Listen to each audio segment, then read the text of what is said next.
अस्सलाम वालेकुम। इकॉनमी पर कुछ अपडेट्स के साथ मैं डॉक्टर अयूब हूँ।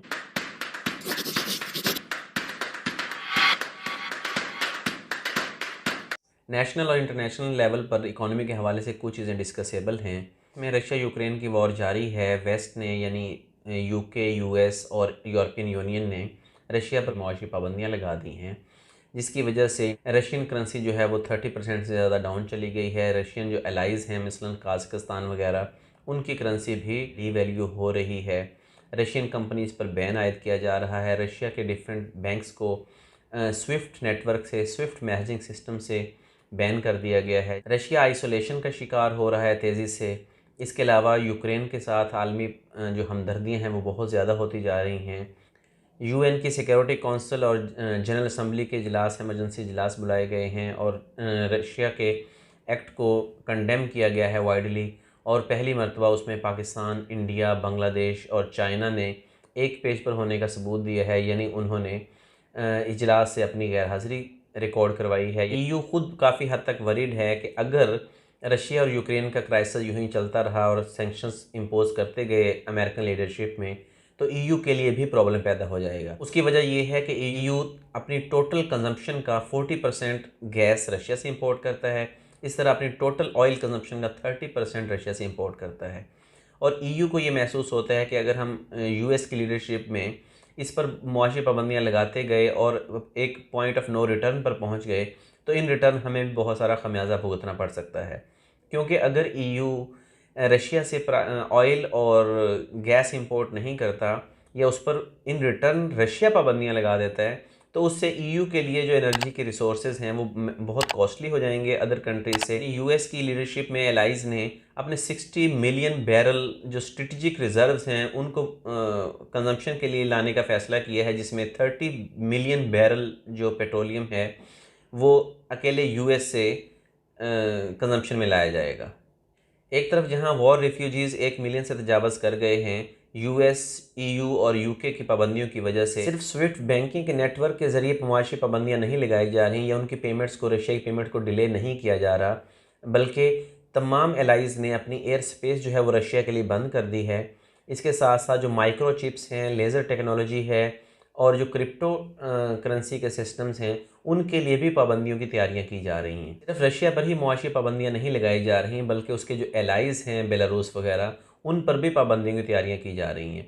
इसके अलावा जैसे मैंने पहले कहा कि रशियन रबल, रशियन करेंसी ही डीवैल्यू नहीं हो रही, बल्कि काज़ाकिस्तान की करेंसी भी डीवैल्यू हो चुकी है और जिनके रशिया के साथ क्लोज टाइज़ हैं उनकी करेंसीज़ के भी मार्केट वैल्यू कम होने का ख़तरा पैदा हो गया है। ये सिचुएशन हम सारी इसलिए डिस्क्राइब कर रहे हैं कि अगर एलाइज़ यानी यूएस, यूके और ईयू रशिया पर पाबंदियां आयद करते हैं और उनसे गैस और ऑयल की इंपोर्ट बंद कर देते हैं, तो ना सिर्फ उनके अपने मुल्कों में गैस और ऑयल महंगा हो जाएगा, बल्कि जो पिछले 1 महीने से यानी फरवरी से मुसलसल महंगा होता चला जा रहा है, इसके मज़ीद महंगा होने का इम्कान पैदा हो गया है। रशिया पर तो फ़िलहाल मुआशी पाबंदियाँ लगाई जा रही हैं और रशिया को एक टफ़ टाइम दिया जा रहा है। रशियन इकॉनमी आइसोलेशन का शिकार हो रही है। दूसरी तरफ जो रशियन एलाइज़ हैं वो खुलकर रशिया की उतनी सपोर्ट नहीं कर रहे जितनी रशिया ने एक्सपेक्ट किया था। ऐसे मुल्कों की तादाद बहुत कम है जो अलल ऐलान रशिया की सपोर्ट का ऐलान कर रहे हैं। सिर्फ़ और सिर्फ क्यूबा वाहिद कंट्री है दुनिया का जिसने खुल्लम खुला रशियन सपोर्ट का ऐलान किया है। इसके अलावा बाकी सब तेल देखो और तेल की धार देखो की पॉलिसी पर अमल पैरा हैं। पाकिस्तान भी दबे लफ्ज़ों में ये भी कहता है कि एग्रेशन नहीं होना चाहिए, जंग नहीं होनी चाहिए, लेकिन साथ साथ रशियन एक्शन की मजम्मत भी नहीं की गई। और एलाइज़ ने यानी एम्बेसडर्स ने पाकिस्तान को इस बात के लिए कायल करने की कोशिश की है कि वो यूक्रेन की हमायत का ऐलान करें और रशियन इकदामात को कंडेम करें यानी उनकी मजम्मत करें। लेकिन अभी तक पाकिस्तान ने यूनाइटेड नेशंस में या उसके बाहर कहीं भी ऐसी मजम्मत का ऐलान नहीं किया, तो जिससे ऐसा महसूस होता है कि आने वाले दिनों में पाकिस्तान के लिए भी हो सकता है मुआशी मुश्किलात में इजाफा हो जाए। आलमी मंडी में फरवरी से अभी तक तेल की कीमतों में मुसलसल इजाफा हो रहा है और इदाद-ओ-शुमार बताते हैं कि 10% तक इजाफा हो चुका है। इसके अलावा अगर एलाइज़ यानी यूके, यूएस और यूरोपियन यूनियन अगर रशिया पर ये पाबंदियां आयद करते चले जाते हैं, तो इससे तेल और गैस का शायद एक बड़ा बहरान पैदा हो जाएगा, क्योंकि रशियन पेमेंट्स को डिले कर दिया गया है। रशिया के $630 बिलियन के जो असासे हैं उनको फ्रीज़ कर दिया गया है। रशिया के लिए एयर स्पेस बंद कर दी गई है। रशिया पर यूँ कह लें कि रशियन इकॉनमी को मुकम्मल आइसोलेशन की तरफ धकेला जा रहा है। रशिया के जो कारोबारी तबका है वो करेंसी के डी वैल्यू होने की वजह से अपने असासों को क्रिप्टो में कन्वर्ट करना चाहते हैं। यही वजह है कि क्रिप्टो ट्रेडर्स या क्रिप्टो की जो एजेंसीज़ हैं उनकी वारे न्यारे होते नज़र आ रहे हैं। एलाइज ने क्रिप्टो ट्रेडर्स को या क्रिप्टो की जो एजेंसीज़ हैं जो क्रिप्टो का बिज़नेस कर रहे हैं, जो क्रिप्टो की जो कॉइन्स हैं, उनसे ये रिक्वेस्ट की है कि रशियन असासों को कन्वर्ट ना किया जाए। लेकिन वो भी ऐसे मौके की शायद इंतज़ार में थे कि जब उनकी डिमांड में इजाफ़ा हो जाए, और यही वजह है कि उन्होंने एलाइज को ये इनकार कर दिया है कि हम ऐसा नहीं कर सकते, बल्कि वो रशियन जो असासे हैं, जो बिज़नेस पर्सनस हैं, जो कन्वर्ट करवा रहे हैं, उनको वेलकम कह रहे हैं। वो अलग बात है कि यूक्रेन के जो सरकारी 2 डिजिटल वॉलेट्स हैं उनमें भी कहते हैं कि 17 मिलियन के डोनेशंस क्रिप्टो की फॉर्म में जमा हुए हैं। हम ये सिनेरियो सारा इसलिए डिस्कस कर रहे हैं ताकि हम व्यूवर्स को ये कन्विंस कर सकें कि इंटरनेशनल मार्केट में पेट्रोलियम के लिए कोई हालात अच्छे नज़र नहीं आते। 2-3 चीज़ों का कभी इम्कान है कि आने वाले दिनों में इंटरनेशनल मार्केट में गैस और तेल की कीमतों में इजाफ़ा होगा, सोने की कीमत में इजाफ़ा होगा, क्योंकि सोने को सेफ़ हेवन समझा जाता है और इसलिए लोग सोने पे कन्वर्ट होंगे।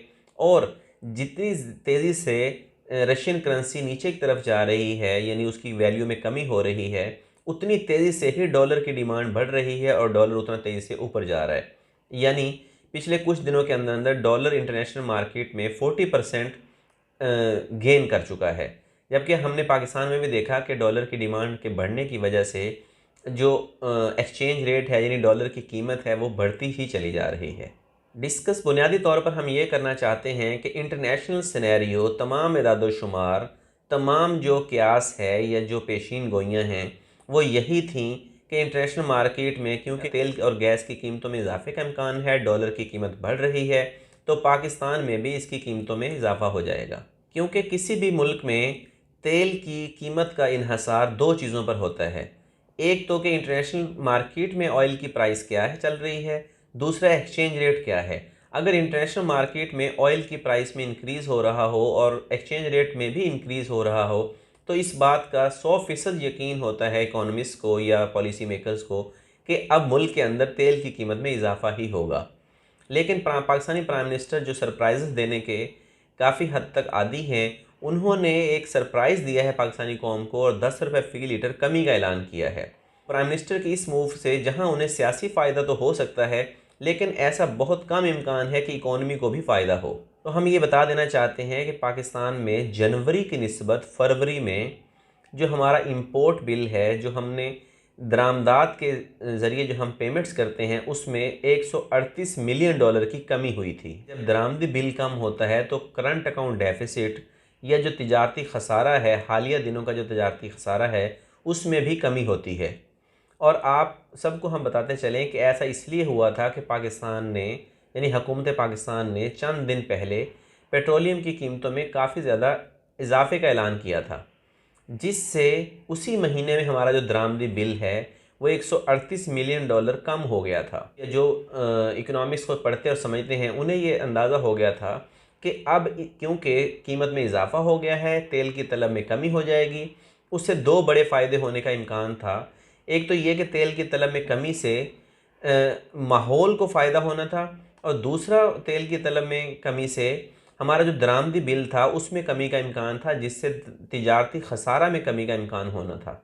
और फरवरी के महीने में ऐसा हुआ भी है, जैसा कि दादोशुमार ने बताया है। अब हम आते हैं कि प्राइम मिनिस्टर की इस मूव से बज़ाहिर तो हम पाकिस्तानी बहुत खुश हो गए हैं कि तेल की कीमत में कमी हो गई है, 10 रुपये लीटर की कमी है। तो आपको हम ये भी बताते चलें कि इसके बावजूद भी बाकी अशिया खिदमात की कीमतों में कमी नहीं हुई।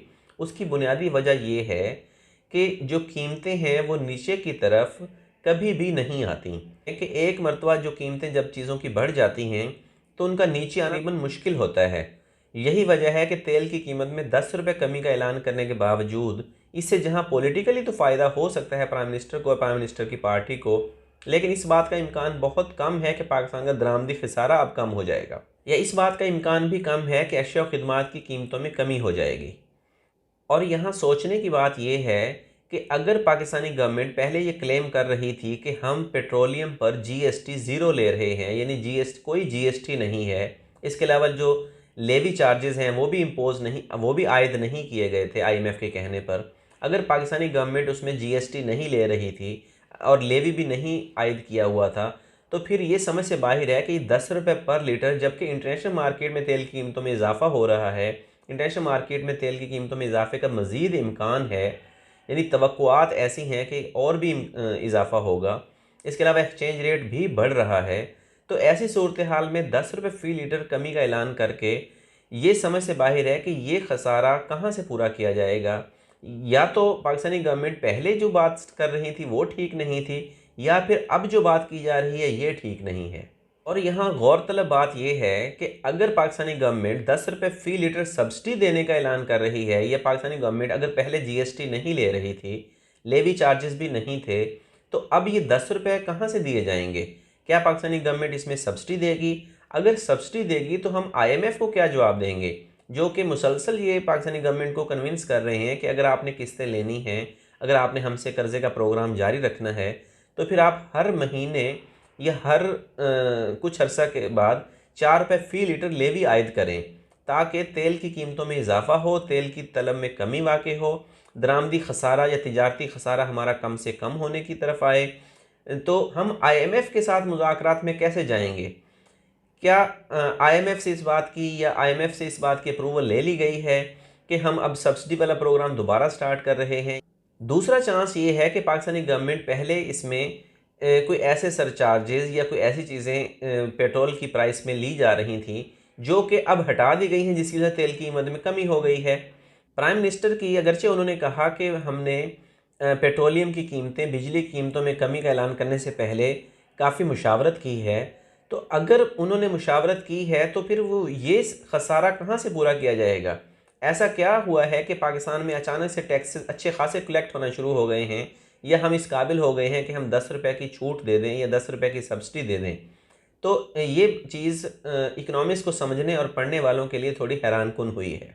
कीमत में कमी से जहाँ पे पेट्रोलियम की तलब में इजाफे का इम्कान है, या इंटरनेशनल मार्केट में कीमत में इजाफे से और एक्सचेंज रेट में इजाफे से और मुल्क में डॉलर की तलब में इजाफे से, इंटरनेशनल मार्केट में रशिया यूक्रेन की वॉर से या रशिया पर पाबंदियाँ आयद करने से जो डॉलर की तलब में इजाफे का इम्कान है, डॉलर की कदर में जो इजाफे का इम्कान है, वो खसारा अब कैसे पूरा किया जाएगा?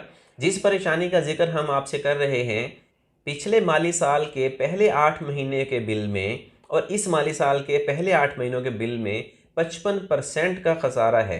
यानी 55% हमारा दरामदी बिल पिछले 8 महीनों की निस्बत से इन 8 महीनों में ज़्यादा हो गया है।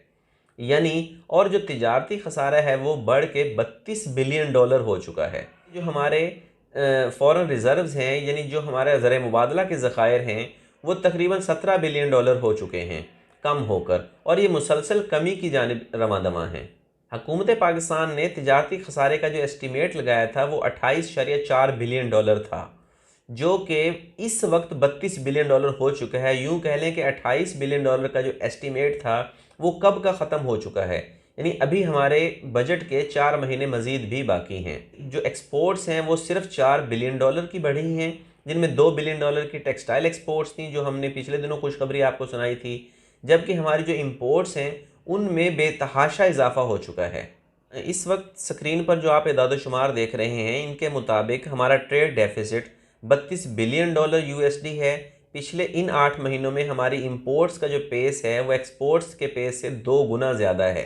यानी हमने माली साल 2020 और 21 के पहले 8 महीनों में और आज इस साल के पहले 8 महीनों में हमने 82%, 82% जो हायर जो हमारा तिजारती खसारा है वो हो चुका है। इसके अलावा जो हमने एनुअल टारगेट रखा था तिजारती खसारे का वो 28.4 बिलियन डॉलर था, जो कि कब का मुकम्मल हो चुका है, जबकि अभी हमारे इस बजट के आने में 3-4 महीने बाकी हैं। और यही वजह है कि अब हमें ज़्यादा फ़ॉरेन बोरोइंग चाहिए, यानी बाहर से हमें ज़्यादा उधार चाहिए, और जो हमारे इनिशियल एस्टीमेट्स थे, जो हमारे इब्तदाई तखमीना था बाहर से लोन लेने का, उससे हमें अब कहीं ज़्यादा लोन लेना पड़ेगा। और ये भी लगे हाथों आपको बता दें कि इस माली साल के पहले 7 महीनों में गवर्नमेंट अब तक 13 बिलियन डॉलर का कर्ज़ा ले चुकी है। 13 बिलियन डॉलर का कर्ज़ा है, 32 बिलियन डॉलर का खसारा हो चुका है, इंपोर्ट्स में तेज़ी से इजाफा हो रहा है, एक्सपोर्ट्स में उस रफ्तार से इजाफा नहीं हो रहा जिस रफ्तार से इजाफा होना चाहिए। यूँ जो इस वक्त आप स्क्रीन पे देख रहे हैं तो एक्सपोर्ट्स में हमारा पिछले साल की निस्बत सिर्फ 26% इजाफा हुआ है, जबकि इंपोर्ट्स में 55% इजाफा हो गया है। कि एक्सपोर्ट्स हमारी पिछले 8 महीनों की निस्बत से इन 8 महीनों में 20.5 बिलियन यूएस डॉलर की हुई हैं, जबकि इंपोर्ट जो हैं वो 52.5 बिलियन यूएसडी की हो गई हैं। और सिर्फ 8 महीनों में हमने 18.6 बिलियन यूएसडी ज़्यादा इंपोर्ट किए हैं, जबकि जो हमारी एक्सपोर्ट्स हैं वो सिर्फ और सिर्फ 4 बिलियन डॉलर का उस पर इजाफा हुआ है। प्राइम मिनिस्टर की इस मूव से, जो कि हमें समझ से बाहर है कि उन्होंने किन बेसिस पर ये अनाउंसमेंट्स की हैं और ये ऐलान किया है कि हम नए बजट तक इनमें इस्तेहकाम रखेंगे। अगर वो नए बजट तक इसमें इस्तेहकाम रखने में कामयाब हो जाते हैं तो मुझे ज़ाती तौर पे ये लगता है जो तिजारती खसारा है ये कहीं ज़्यादा होने का इम्कान है।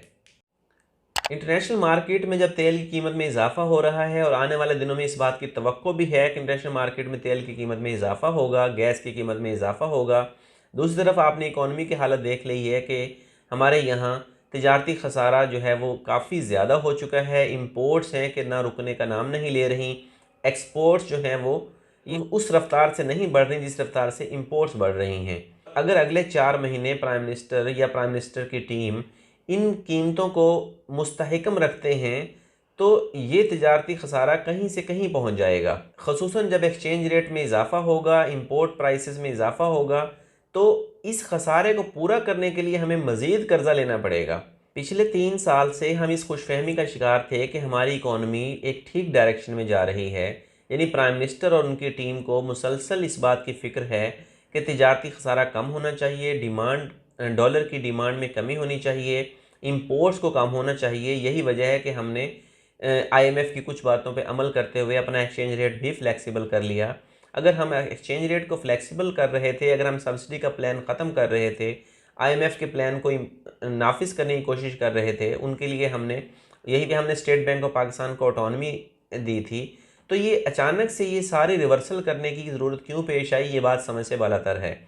और ख़ुसूसन जिस वक्त इंटरनेशनल मार्केट में पेट्रोलियम की कीमतों में इजाफे का इम्कान हो, इंटरनेशनल सिचुएशन में चीज़ें ठीक समत में मूव नहीं कर रही, हम तेल की कीमतों में इस्तेहकाम करते करते अगर हमारा दरामदी खसारा बहुत ज़्यादा हो गया तो फिर हम उसको कहाँ से पूरा करेंगे? क्या हुकूमत इसके लिए मुसलसल कर्ज़ा लेगी? क्या हम दोबारा चाइना से, सऊदी अरेबिया से या फिर कहीं और से कर्ज़ा लेंगे इस तजारती खसारे को पूरा करने के लिए? यानी एक तरफ हमारी सूरत हाल ये है कि हमारे जो ज़र मुबादला के ज़खायर हैं वो कम हैं, हमारा दरामदी तिजारती खसारा है वो मुसलसल बढ़ता जा रहा है, और ऐसे में पेट्रोल की कीमत में कमी करना, और ऐसा लगता है कि वज़ीर-ए-आज़म ने इसके लिए पॉलिटिकली कोई बेनिफिट लेने की कोशिश की है। अदरवाइज़ अगर 3 साल में हमने एक स्ट्रेटजी या एक डायरेक्शन फॉलो की थी, उसको रिवर्स करना समझ से बालातर है। जब हमने आज पाकिस्तान ब्यूरो ऑफ स्टैटिस्टिक्स के दादोशुमार देखे हैं तो हमारी इस तशवीश की तस्दीक हो गई है कि ये तशवीश आने वाले दिनों में हमारी बढ़ने वाली है। और अगर हम 4 महीने इसी प्राइस को मुस्तहकम रखते हैं और आलमी मंडी में तेल की कीमत में इजाफा होता चला जाता है तो ये तिजारती खसारा बहुत ज़्यादा हो जाएगा। और तिजारती खसारा जैसे ही होगा तो डॉलर की डिमांड में इंक्रीज़ होगा। डॉलर की डिमांड में इंक्रीज़ से इस बात की खुशफहमी दूर हो जाएगी कि एक्सचेंज रेट कम होने का नाम लेगा। एक्सचेंज रेट मुसलसल बढ़ेगा, डॉलर की कीमत बढ़ेगी, उससे तिजारती खसारा मज़ीद बढ़ेगा और इसके लिए हमें काफ़ी कीमत चुकाना पड़ेगी। अगर हम तेल ख़ुद प्रोड्यूस कर रहे होते या तेल हम एक्सपोर्ट कर रहे होते या हमारी एक्सपोर्ट्स का जो हुजम है वो इतना ज़्यादा होता कि हमारा दरामदी बिल पूरा हो जाता तो हमें तशवीश ना होती। उम्मीद है कि अगली वीडियो में हम कोई अच्छी खबर लेके आएंगे। तब तक के लिए इजाज़त दीजिए। अल्लाह हाफ़िज़।